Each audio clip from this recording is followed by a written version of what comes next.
Hey everybody, welcome back to the VIP Financial Ed channel. My name is Matthew Pillmore. I'm the president of VIP Financial Education, and we're here for another very exciting segment. You may recognize my guest here today, Mr. Steve Estle of Stryde, here to talk about another very meaningful topic to us business owners, more than anybody else. You may remember from our recent video released talking about 3 areas of overspending that us as business owners need to be super aware of, that we had talked about encouraging each and every person on this channel at some point to think about ways that they could start their own business. If you're not already a business owner, there are tremendous benefits of being one. It cannot be ignored. I mean, if you want to achieve something extraordinary financially, it's going to happen by working for yourself in some capacity. So for those of you that have any interest whatsoever in being self-employed and being a business owner, this video is for you.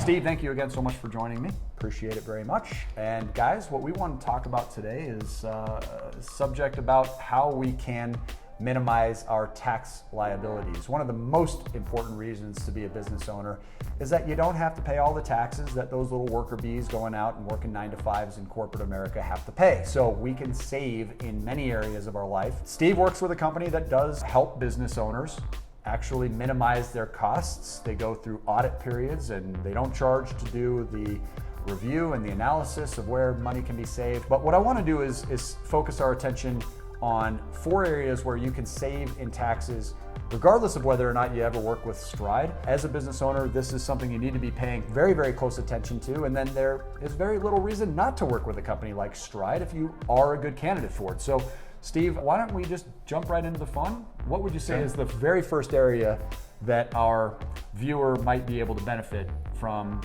kind of analyzing their tax strategies here? Sure. So the first one I'm going to talk about is a hiring incentive program. This program actually has been in the government since World War II. And the government makes it very difficult if you try and use it out of the box. It's very paper driven and it has very tight timeline. It's often called WOTC. WOTC stands for Work Opportunity Tax Credit. And these are tax credits that business owners can qualify for hiring, say, a veteran, or hiring, say, somebody who's been unemployed, somebody who's maybe been on food stamps. There's a concept called enterprise zones, so somebody who lives in an enterprise zone. So there's a number of different ways that the business owner can qualify for, say, hiring a veteran. And if you don't meet certain timelines, then you've missed your opportunity to capitalize on those tax credits. Oh, okay. So it has to happen within that window of opportunity or you don't get it. You've got to start using this really the way our system is designed, which is proprietary software. We've built to use it as part of the screening process. When you're interviewing people, you might have 3 candidates.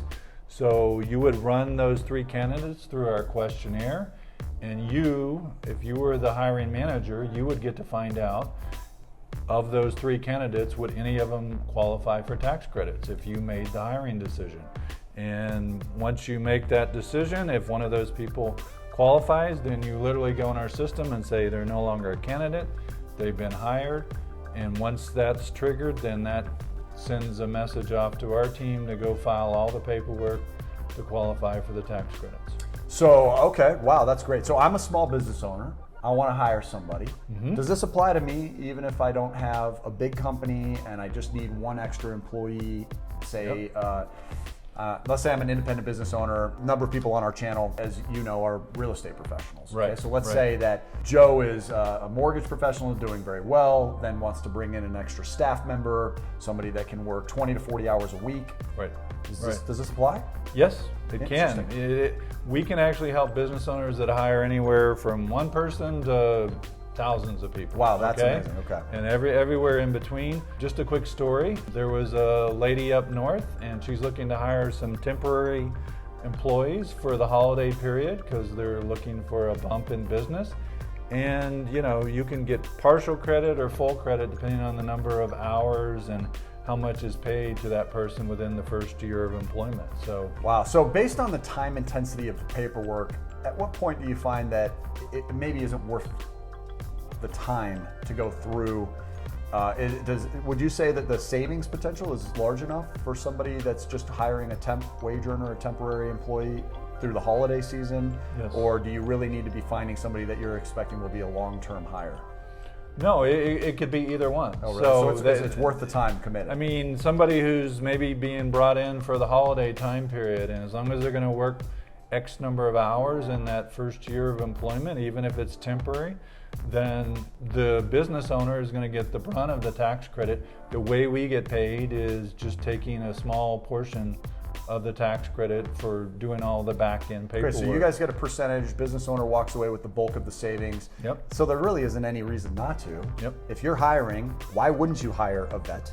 Why wouldn't you hire somebody that's unemployed that needs additional work? As long as they're qualified, this seems like it's a no-brainer. Okay? Typically, yes, that's the case.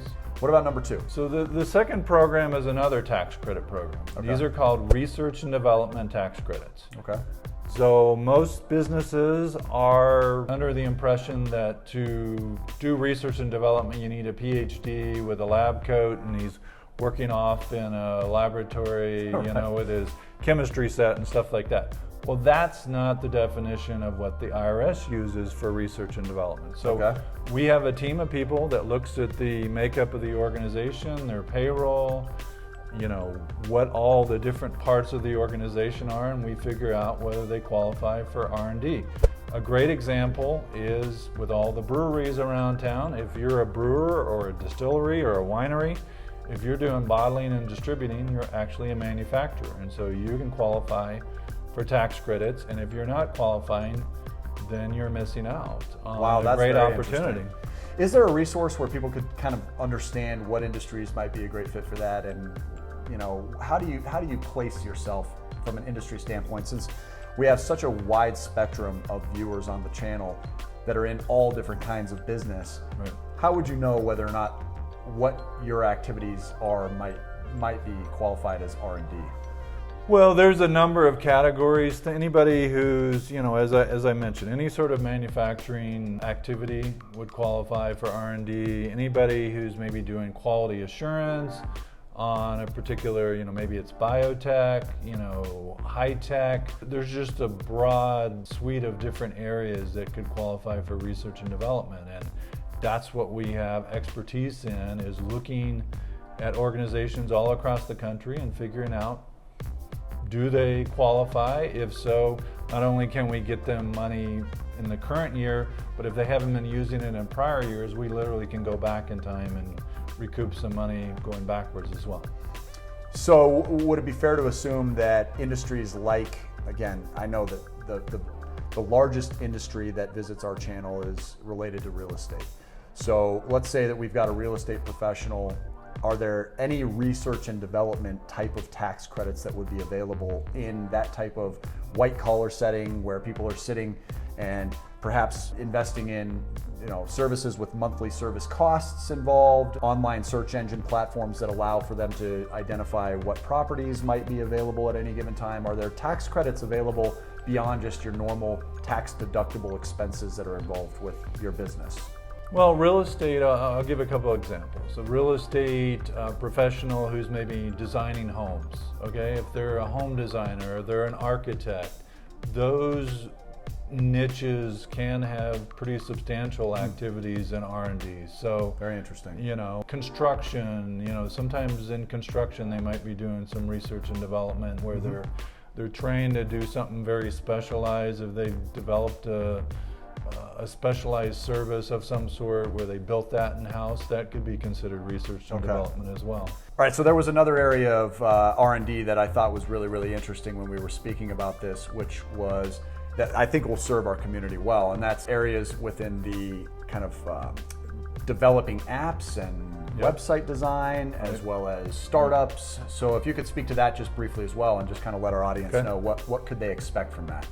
Yeah, so anybody who's in software, really developing software, website development, if they're doing prototyping, developing apps, you know, anybody in that space is doing R&D, and they might not know they're doing it per the IRS definition. So it could be a startup that's maybe I know we had something here where they developed a parking lot application or something in that space. So we have people who will go in and look at the overall organization. Could be 5 people, it could be 20 people that are doing the development or testing, that sort of thing, and figure out what percentage of that is actually research and development. Awesome. Okay. Yeah, I mean, I could say that probably half of the people in this building alone are in some way building an app or a website right now. So hopefully that'll be useful. And that is also going to be applicable to startups as well. Tell me a little bit about the relationship there. Is it completely separate, any startup, or is it specifically in the tech industry? So until a couple of years ago, when Obama passed some legislation, it was pretty much oriented towards larger companies, manufacturers and that sort of thing. But there was some legislation that Obama passed that opened the door to even startups and smaller organizations and smaller payrolls that can qualify for this as well. Awesome. Okay. So let's move on to the third and fourth tax improvement approach, which does specifically relate to real estate, right? So what is the third?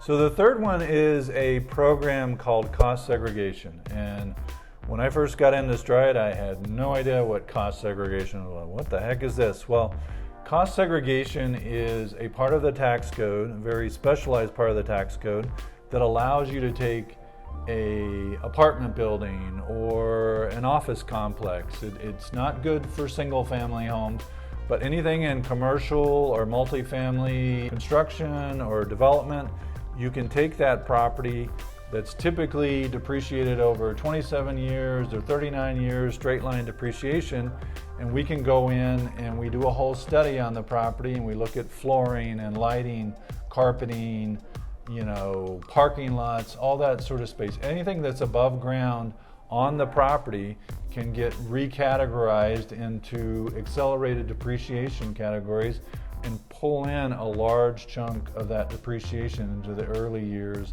of the life of the property. Yeah, and this is really important. This was actually first taught to me by one of my mentors, Art Vasquez. This is big. If you're looking at any commercial or multifamily, which many real estate investors are very, very attracted to the, especially multifamily arena, or 5 units and up commercial in residential is a very popular space here on this channel. So if that intrigues any of you, make sure you understand cost segregation. And again, the email in order to learn more and connect with Steve will be in the description below. So what is our fourth and final from a tax improvement standpoint? The fourth one relates to real estate once again. That is property tax mitigation. So we will look at areas where we can save money on property taxes. So let's say you potentially owned a number of properties in the Denver area.